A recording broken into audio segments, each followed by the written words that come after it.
Good morning guys. Kain tayo almusal.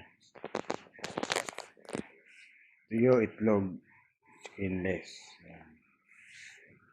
Ako pala yung kwarto namin dito. Merong siminea.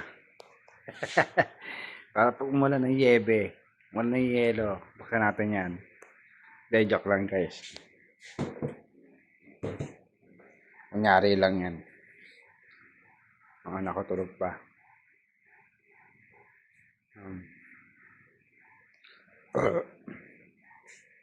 Pwede tayo mag-workout dito. Yan. Ito yung labas. Ayan. Yung mga halaman. Yan. Tapusin ko muna yung pagkain ko guys. Good morning sa inyo.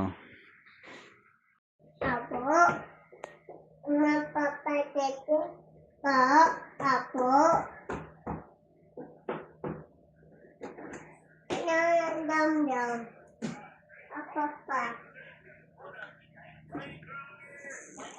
Ete.